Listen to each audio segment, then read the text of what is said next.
श्री स्वामी समर्थ सर्वांना। येत्या 28 ऑक्टोबरला सोमवारी वसुबारस आहे आणि हा दिवाळीचा पहिला दिवस आहे। पहिल्या दिवशी वसुबारस साजरी केली जाते आणि दिवाळीचा पहिला दिवा याच दिवसापासून लावायला चालू केला जातो। 28 ऑक्टोबरला वसुबारस आहे। या दिवशी गाय वासराची पूजा केली जाते आणि याच दिवशी रमा एकादशी देखील आलेली आहे। वसुबारसच्या दिवशी सायंकाळी गायीची आणि वासराची पूजा केली जाते। लक्ष्मी देवीचं आपल्या घरी आगमन व्हावं यासाठी गाय वासराची पूजा करण्यात येते। असं म्हणतात, समुद्र मंथनाच्या वेळेस 5 कामधेनू उत्पन्न झाल्या होत्या। कामधेनू हे मातृत्व, प्रजनन, देवत्व आणि पालनपोषण यांच्या आशीर्वादाशी संबंध जोडला आहे। देवी गाय कामधेनू 7 महान देवांची देणगी म्हणून उदयास आली। भगवान श्रीकृष्ण विष्णू अवताराशीही त्यांचा संबंध आहे। हा सण माय लेकाच्या नात्याची पूजा म्हणून पाहिला जातो। म्हणून काही ठिकाणी महिलांचा या दिवशी मुलांसाठी उपवास असतो। वसुबारसला घरासमोर रांगोळी काढतात, घरातील गाय वासरू यांना अंघोळ घालतात। शहरात गाय वासराची मूर्ती असेल तर त्याची पूजा करतात, अभिषेक करून नवीन वस्त्र घालतात।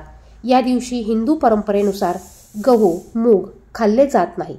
स्त्रिया बाजरीची भाकरी आणि गवारीच्या शेंगाची भाजी खाऊन उपवास सोडतात आणि आपल्याला म्हणूनच या दिवशी गायीला ही एक वस्तू आपल्याला खायला घालायची आहे।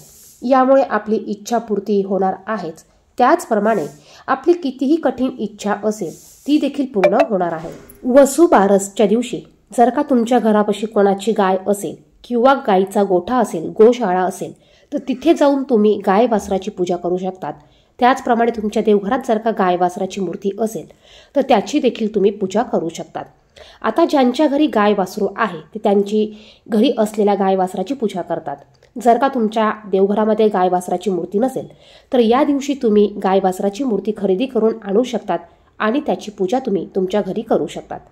तुमच्या घराजवळ गोशाळा किंवा गाय नसेल आणि तुमच्या घरात देखील गायीची मूर्ती नसेल तर तुम्ही ही पूजा कशी करू शकतात, तर पहा, तुम्ही एका कागदावर गाय वासराचं चित्र काढून त्याची पूजा करू शकतात किंवा पाटावर तुम्ही गाय वासराचं रांगोळीने चित्र काढून त्याची देखील पूजा करू शकतात। पहा, शेवटी भाव महत्त्वाचा असतो। मग तुम्ही ते चित्र रांगोळीने काढा किंवा तुम्ही कागदावर काढा, त्याची पूजा केली तरी चालणार आहे। या दिवशी गाय वासराची पूजा करून मुलांच्या दीर्घायुष्यासाठी, उत्तम आरोग्यासाठी उपवास केला जातो। त्याचप्रमाणे या दिवशी बाजरीची भाकर आणि गवारीची शेंग याचा नैवेद्य तुम्हाला गाय वासराला दाखवायचा आहे। त्याचप्रमाणे या दिवशी गवारीची शेंग आणि बाजरीची भाकर खाऊन उपवास सोडला जातो। त्याचप्रमाणे या दिवशी आपल्याला गायीला ही एक वस्तू खायला घालायची आहे। यामुळे आपल्या जन्मोजन्मीच्या असलेल्या इच्छा पूर्ण होतील। तुमच्या कितीही कठीण इच्छा असतील त्या पूर्ण होतील। गायीला आपण गोमाता म्हणतो आणि गायीमध्ये 33 कोटी देवतांचा वास असतो। या दिवशी गाय वासराची पूजा केली जाते आणि या दिवशी जर का आपण गायीला ही एक वस्तू खायला घातली तर आपल्या सर्व इच्छा या नक्कीच पूर्ती होणार आहेत। या दिवशी तुम्ही सकाळपासून ते संपूर्ण दिवसभर गायीला तुमच्या टायमानुसार, तुम्ही तुमच्या वेळेनुसार ही एक वस्तू खायला घालायची आहे। घरात भरभराटी होण्यासाठी, घरात सुख समृद्धी येण्यासाठी आपण हा उपाय या दिवशी आवर्जून करायचा आहे। आपण कितीही कष्ट केले तरी देखील बघा, काही वेळेला आपल्या घराची भरभराटी होत नसते, पैसा टिकत नाही, घरात सुख समृद्धी राहत नाही। मग अशा वेळेस आपण केलेल्या कष्टाला नशिबाची साथ मिळावी म्हणून हा उपाय आपल्याला करायचा आहे। या दिवशी जर का तुम्ही गायीला ही एक वस्तू खायला घातली तर तुमच्या सर्व मनोकामना या पूर्ण होतील, घराची भरभराटी होईल। गायीला ही वस्तू खायला घातल्यामुळे आपल्या घरात धनधान्याची कधीच कमतरता पडत नाही। तुम्हाला या दिवशी एक ताट घ्यायचं आहे, यामध्ये थोडंसं हळदी, कुंकू, फुलं, अक्षदा, एक निरांजन तुम्हाला घ्यायचे आहे। त्याचप्रमाणे एक केळीचं पान घ्यायचं आहे, यावर तुम्हाला थोडीशी बाजरी घ्यायची आहे आणि एक खोळाचा खडा घ्यायचा आहे। एका तांब्यामध्ये पाणी घ्यायचं आहे, पाण्यामध्ये थोडीशी हळद टाकायची आहे आणि हे सर्व घेऊन तुमच्या घराजवळ असलेल्या गोशाळेत किंवा गोठ्यामध्ये तुम्हाला जायचं आहे। तिथे गेल्यावर हे पाणी तुम्हाला गायीच्या पायावर टाकायचं आहे। पहा, तिथे गेल्यावर जर का तुम्हाला गाय वासरू दिसलं तर तुम्हाला गाय वासराची पूजा करायची आहे आणि जर का गाय वासरू नसेल तर तुम्ही नुसत्या गायीची पूजा केली तरी चालेल। तुम्हाला गायीच्या पायावर पाणी टाकायचं आहे। पायावर हळदी कुंकू लावा, गाईला हळदी कुंकू वाहा. त्यानंतर तुम्हाला केळीच्या पानावर थोडीशी बाजरी ठेवायची आहे आणि त्यावर हा गुळाचा खडा ठेवून हे तुम्हाला गाय वासराला खायला घालायचं आहे. यानंतर तुम्हाला गाईला 11 प्रदक्षिणा मारायच्या आहे. बघा, प्रदक्षिणा मारायला जागा असेल तर प्रदक्षिणा मारा. प्रदक्षिणा मारत असताना तुम्हाला ओम नमो भगवते वासुदेवाय हा मंत्र म्हणायचा आहे. प्रदक्षिणा मारायला जागा नसेल तर तुम्ही स्वतःभोवती एक वेळा प्रदक्षिणा मारून ओम नमो भगवते वासुदेवाय नमः हा मंत्र म्हणायचा आहे. यानंतर आपल्याला गाईचा जो पाठीचा उंचवटा असतो त्यावरून आपल्याला हात फिरवायचा आहे. हे करत असताना आपली जी इच्छा असेल ती इच्छा आपल्याला मनोमन बोलायची आहे.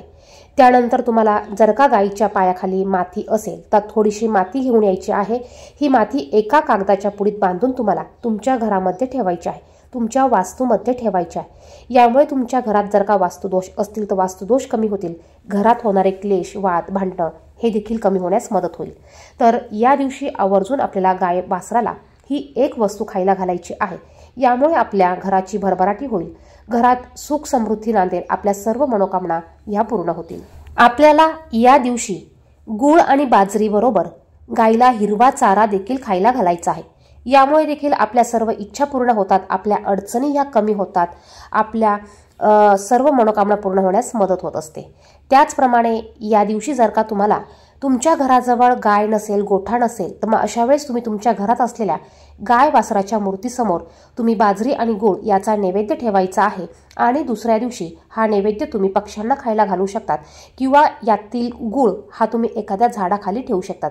आता बघा, या दिवशी रमा एकादशी आहे आणि गोवत्स द्वादशी म्हणजेच वसुबारस देखील एकत्र आलेली आहे. आता एकादशीच्या दिवशी आपण म्हणतो की हा आपल्याला उपवास असतो, गायीला देखील या दिवशी उपवास असतो. आपण म्हणतो माता लक्ष्मीला देखील उपवास असतो आणि गायीमध्ये माता लक्ष्मीचा वास असतो. तर मग अशा वेळेस तुम्ही नुसता गूळ गायीला खायला घाला, केळी गायीला खायला घाला किंवा हिरवा चारा तुम्ही गायीला खायला घाला. आता बघा, जरी या दिवशी उपवास असला तरी देखील गोठ्यामध्ये हिरवा चारा हा गायीला खाऊ घातला जातो.